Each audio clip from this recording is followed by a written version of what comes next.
Tak boleh cakap. Okay. Determine. Hebat.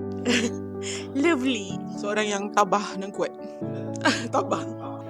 Wonderful. Bersemangat. Oh, speechless. Mother is somebody that you love me unconditionally.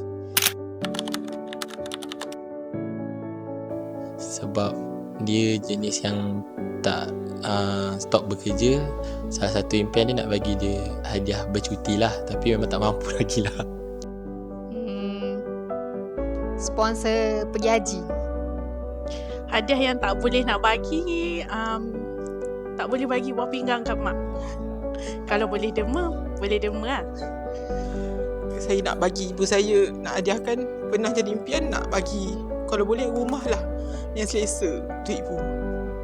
Nak tahu dalam hidup Mama, tak banyak yang Mama nak. Mama saja nak anak Mama, semua anak Mama berjaya dalam hidup. Ngah harap apa yang nak Mama capai adalah tengok Ngah bahagia. So insyaAllah Ngah akan usahakan. Okay, mak saya dah 80 lebih. Kesihatan tak berapa baik. Dan apa yang saya tak dapat bagi sekarang lah, saya tak dapat jaga mak saya 24 jam.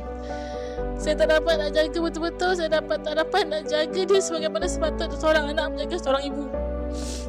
Itu yang saya tak dapat nak bagi atas kekangan masa dan kerja lah. Okay. Tak boleh cakap. Okay.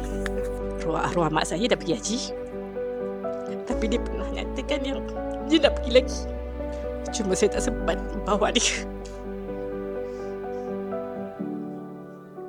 bersama-sama.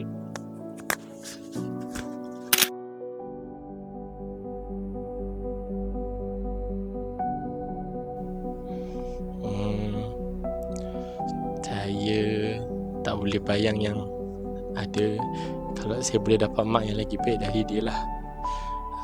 Sebab daripada lahir memang saya serba cukup, tak pernah rasa ada yang kurang. Walaupun dia penat, dia always try dia punya best untuk provide apa yang saya perlu daripada saya kecil belajar sampai sekarang lah. Kalau saya diberi peluang hidup semula pun, saya minta mak yang sama lah. Semoga emak terus kuat, jadi ibu yang hebat untuk adik-adik. Kalau adik dah tak ada, so abang dengan kakak minta tolong jaga ibu. Sebab kita dah tak ada kunci syurga yang satu, ayah. Dah tinggal satu je. So korang kena jaga ibu korang. Ibu kita sebenarnya, jaga ibu kita macam dia jaga kita masa kita kecil. Ngah harap Mama terus kuat lah. Sebab Ngah tahu Mama sayang Ngah. Ngah sayang Mama. Ibu, tolong sayang diri dulu. Jangan sayang orang lain, jaga diri dulu. Utamakan diri dulu, baru fikir orang. Sebab dia asyik fikir orang lain, kadang-kadang lupa diri sendiri. So, jaga ibu punya diri dulu, baru fikir orang lain. So, kakak sayang ibu. Mak akak adalah mak terbaik sekali yang Allah bagikan untuk akak. Dan mak akak adalah seorang ibu yang tidak dapat digantikan dengan sesiapa sahaja di atas dunia ini.